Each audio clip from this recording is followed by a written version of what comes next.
Jamaah takziah yang sama berbahagia. Dalam kitab Majalisus Sunniyah disebutkan pernah terjadi dialog antara Nabi Musa alaihissalam dengan Allah. Qila anna Musa alaihissalam qala, ya Rabbi, khalaqtal khalqa wa rabbaitahum bi ni'matika summa ja'altahum yaumal qiyamati finnar. Nabi Musa bertanya kepada Allah, ya Allah, Engkau menciptakan makhluk yang bernama manusia. Setelah Engkau ciptakan, dia menjalani kehidupannya. Kalau dia banyak kesalahannya, Engkau masukkan dia ke dalam neraka. Kenapa mesti Engkau yang menciptakannya? Engkau yang mengatur perjalanan hidupnya. Engkau menentukan kapan dia hidup, kapan dia mati. Berapa banyak rezekinya, sampai kemana perjalanannya. Engkau yang mengatur segalanya. Tiba-tiba Engkau memasukkannya ke dalam neraka. Ya sekali tidak usah Engkau ciptakan kalau kasih masuk di neraka. Itu logika yang dibangun oleh Nabi Musa alaihissalam. Ya Allah, Engkau ciptakan manusia. Setelah itu Kau masukkan ke dalam neraka. Ngapain? Sekali tidak usah diciptakan. Apa jawaban Allah Subhanahu wa taala? Faqala ya Musa, wahai Musa, izra' zar'an. Jawabannya begini Nabi Musa, coba kau menanam padi, ya, atau menanam gandum. Silakan tanam. Maka Nabi Musa menanam. Setelah dia tanam, akhirnya berbuah, kemudian dia panen. Fa'auhallahu ta'ala ilaihi ma fa'alta fi zar'ika. Ketika Nabi Musa selesai menanam dan memanen padi atau gandum yang dia tanam, maka Allah berkata, ma fa'alta fi zar'ika, wahai Musa, apa yang kau lakukan pada tanamanmu? Apa kata Nabi Musa? Kata Nabi Musa, hal tarakta syai'am minhu? Ya. Apakah engkau meninggalkan sesuatu dari yang engkau tanam, mengambil semua itu, batangnya, daunnya, ya, rumput-rumputnya, mengambil semua? Apa kata Nabi Musa? Taraktu ma la khaira fihi. Ya Allah, saya tidak panen semua. Yang tidak ada isinya, yang busuk buahnya, saya tidak panen. Yang saya ambil adalah yang bagus. Ma la khaira fihi taraktu. Apa yang tidak ada nilainya, tidak ada gunanya, saya tidak ambil. Yang saya ambil buah yang bagus, buah yang masak. Yang masih mentah atau hampa, saya tinggalkan begitu saja. Kemudian setelah itu apa Nabi Musa? Tentu engkau membakarnya supaya bersih. Apa kata Allah Subhanahu wa taala? Kadzalika ya Musa, demikianlah wahai Musa. Udkhilun nara man la khaira fihi. Saya memasukkan ke dalam neraka yang tidak ada gunanya. Ya, tau de ga guna-gunana. De nakke guna padanna rupa tau, de tu nakke guna lauri seseno pung Allah taala. Ada manusia yang betul-betul tidak ada manfaatnya. Kalau Anda tidak bisa taat setaat-taatnya kepada Allah, minimal Anda bermanfaat kepada sesama. Ada orang mungkin sholatnya ya kurang, mungkin puasanya ya kurang, kebaikannya sama orang itu yang banyak. Ya.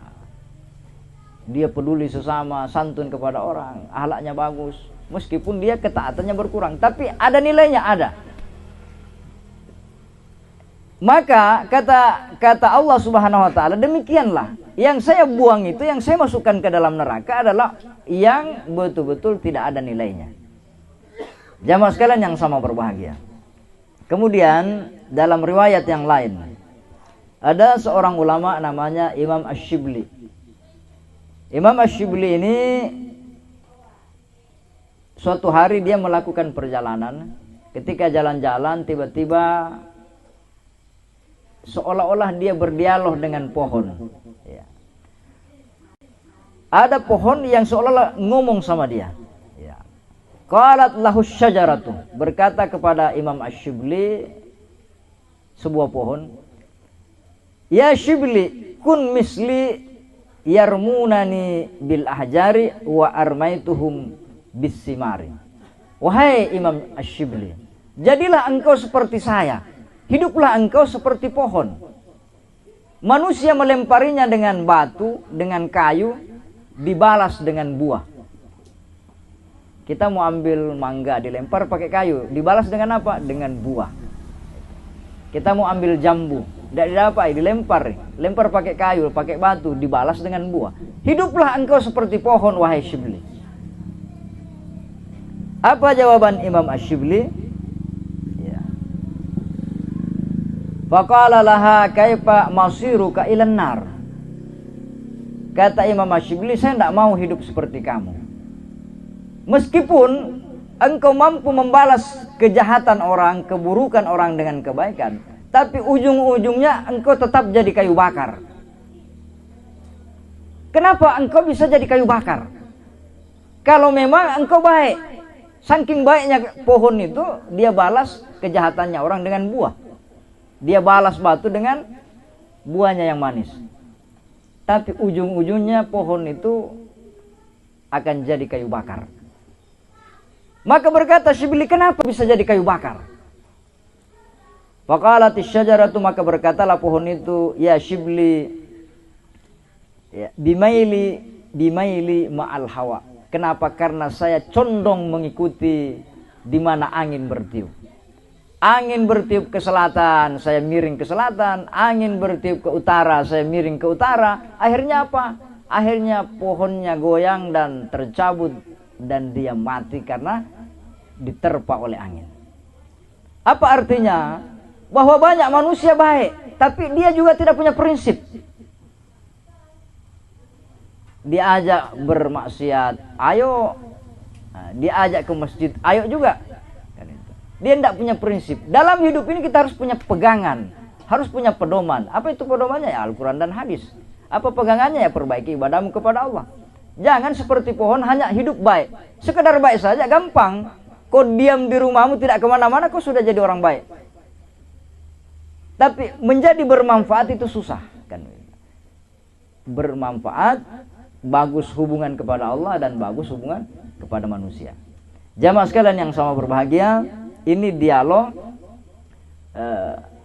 sebenarnya mengajarkan kepada kita bahwa kita sering terpaku hanya sepotong makna saja. Ya, jadilah engkau seperti pohon, ya, membalas kebaikan dengan kejahatan dengan kebaikan. Tapi masih ada ujung-ujungnya juga sebaik-baiknya pohon itu jadi kayu bakar. Bahwa ujung-ujungnya hidup ini kita butuh bagaimana kita mendekatkan diri kita kepada Allah Subhanahu wa taala. Itulah yang dimaksud dengan orang-orang tua kita paham. Perbaiki bagaimana kita betul-betul mengenal Allah Subhanahu wa taala. Maka dalam talqin itu dikatakan raditu billahi rabba. Saya ridho kepada Allah sebagai Tuhanku. Benarkah engkau ridho dengan Allah sebagai Tuhanmu? Bukankah engkau dalam hidupmu protes, ya Allah kenapa saya miskin? Ya Allah kenapa saya bodoh? Ya Allah kenapa saya kena musibah? Ya Allah kenapa saya sakit? Engkau sebenarnya tidak ridho dalam hidupmu. Maka ditalkinkan, raditu billahi rabba, ulangi ikrarmu bahwa saya betul-betul ridho ya Allah. Benarkah engkau ridho dengan Islam sebagai agamamu? Bukankah anda sering, ini Islam ini bikin repot saja, kita mau salat, mau bayar zakat, ya, lagi-lagi harus ke masjid sholat Jumat, bikin repot ini agama. Alangkah enaknya kalau semuanya halal. Wah, ini kan biasa seperti itu. Maka dalam talqin itu disebutkan raditu bil islami dina, saya ridho dengan Islam sebagai agamaku. Saya bahagia, saya nyaman dengan agama ini. Wa bi Muhammadin nabiyya, dan betul-betul saya mengikuti ajaran Nabi Muhammad sallallahu alaihi wasallam. Jamaah sekalian yang sama berbahagia, bukti kecintaan kita kepada Rasulullah yaitu dengan memperbanyak salawat. Inilah yang diajarkan orang tua kita. Kenapa setiap ada kegiatan sedikit-sedikit barzanji, sedikit-sedikit barzanji. Apa maknanya itu? Salawat. Masuk rumah, bangun rumah, naik rumah, masuk rumah, orang kawin, melahirkan, sampai orang mati pun kita tetap memperbanyak salawat. Apa itu bukti cinta kita kepada Rasulullah? Maka wa bi Muhammadin nabiyya, saya ridha sebagai Nabi Muhammad adalah nabi dan rasulku. Jamaah sekalian yang sama berbahagia, bahwa di dalam kehidupan ini kita sebenarnya selalu diingatkan oleh Allah Subhanahu wa taala tentang kematian itu. Kematian ini dekat sekali dengan kita. Ya. Begitu dekatnya, ya antara azan dengan iqamat saja. Ya. Kita lahir, diazankan, kan gitu. Setelah itu kita disolatkan. Jadi hanya menunggu azan, kita lahir, setelah mau dikuburkan disolatkan dulu. Jadi ma bainal azani wal iqamati, sebentar sekali antara azan dan iqamat itu. Maka banyak riwayat yang ingin saya ceritakan di sini, bahwa kana Umar ibnu Abdul Aziz la yuzkaru fi majlisihi illa al-maut wal akhirata wan nar. Khalifah Umar bin Abdul Aziz, beliau itu dalam majelisnya, kalau ada majelis pengajiannya, tidak ada yang dicerita kecuali hanya kematian, surga, neraka, dan akhirat. Ya, tidak ada yang dicerita lain. Ya. Isinya majelisnya itu hanya mengingat kematian, akhirat, surga, dan neraka. Maka diantaranya ada riwayat,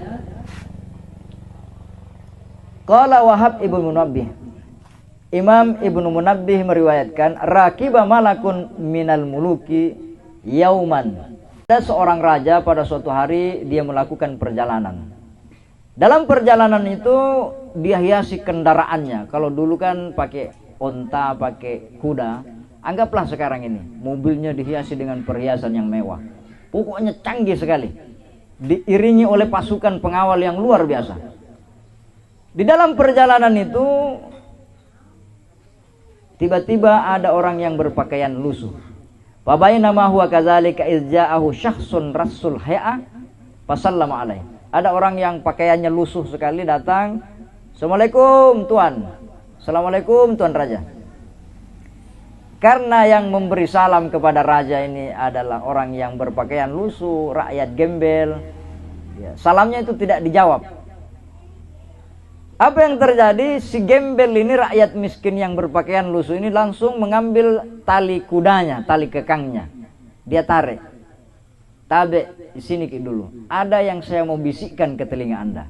Ada sesuatu yang penting sekali, rahasia. Saya mau beritahu Anda, wahai Tuan Raja." Ya. Faqala inna li ilaika hajah usirruha ilaika. Saya punya hajat, saya ingin bisikkan ke telinga Anda. Fa'adna ilaihi ra'sahu. Raja pun mendekatkan telinganya ke si miskin tadi yang berpakaian gembel. Kemudian dia berkata, "Ana malakul maut." "Tabe Tuan Raja, saya ini malakul maut. Saya ini malakul maut. My name is malakul maut." Wah. Apa yang terjadi? Fataghayyara launuhu wattaraba lisanuhu. Sang raja tadi dengan kebesarannya, dengan pengawalnya, kendaraannya mewah, tiba-tiba mukanya pucat, badannya gemetar, dan lidahnya keluh, tidak bisa ngomong. Mau media apa? Malakul maut yang ngomong ini, menampakkan dirinya.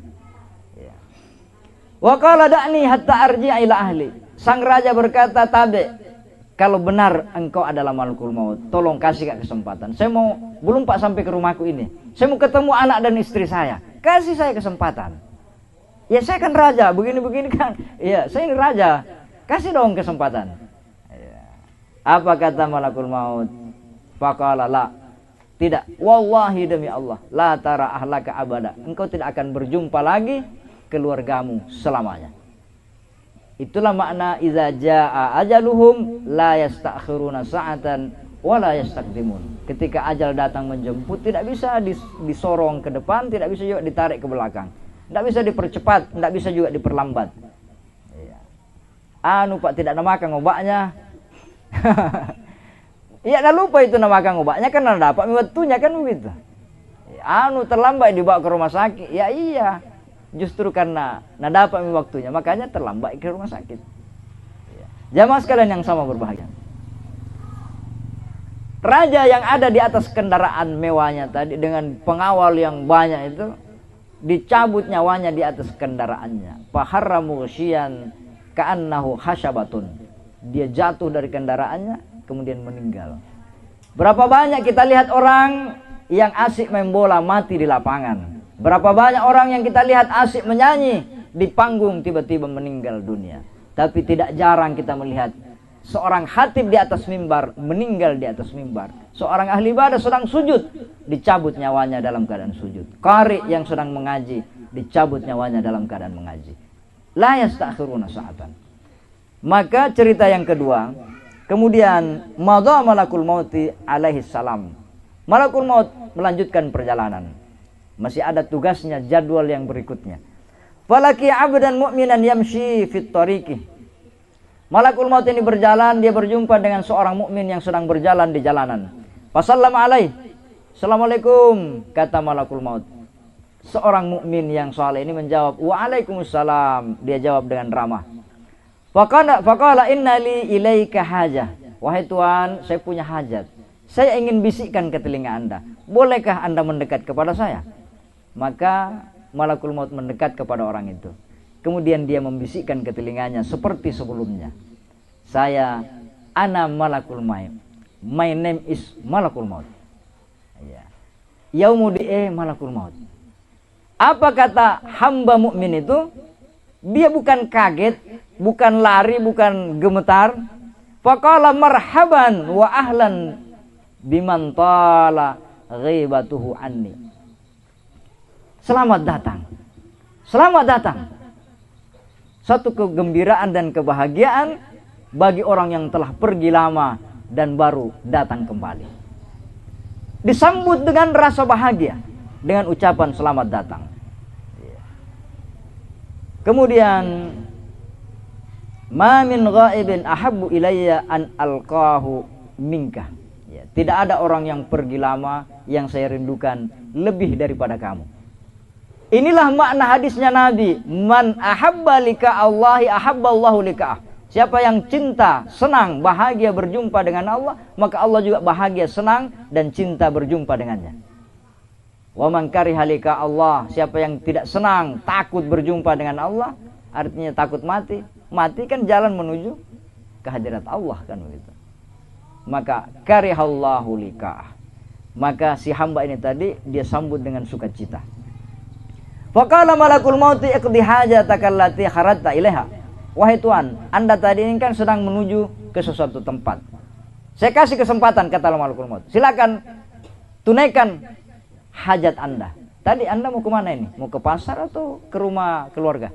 Silakan jalankan dulu. Nanti ya, selesai semua baru saya cabut nyawa Anda. Itu. Bedanya tadi dengan si raja, tidak dikasih kesempatan. Si ahli ibadah ini dikasih kesempatan oleh malakul maut. Ya. Apa jawaban orang soleh ini? Ya, tidak sama dengan kita. Kalau oh ya cocok nih, mau kak dulu pergi ketemu anak istri. Kalau kita kan itu. Si soleh ini dia tidak ngomong begitu. Ya. Apa dia bilang? Ya, faqala da'ni usalli waqbid ruhi fis sujud. Ya. Wahai malakul maut. Ya. Saya tidak punya hajat. Ya. Saya tidak punya hajat. Ya.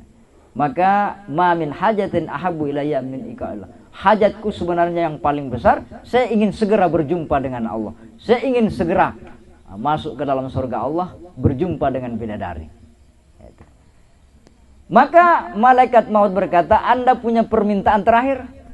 Wah, dikasih permintaan terakhir, namanya orang soleh. Apa jawaban orang soleh ini? Biarkan saya sholat. Cabutlah nyawa saya ketika saya dalam sholat. Maka tidak jarang orang-orang soleh itu kita dapat dia meninggal dalam keadaan beribadah kepada Allah Subhanahu wa taala. Ya, Umar bin Khattab dalam keadaan sholat, Ali bin Abi Thalib berangkat menuju sholat, Utsman bin Affan dalam kondisi mengaji kemudian dia ditikam. Banyak sekali orang-orang soleh seperti itu. Mereka meninggal dalam keadaan dekat sekali dengan Allah Subhanahu wa taala.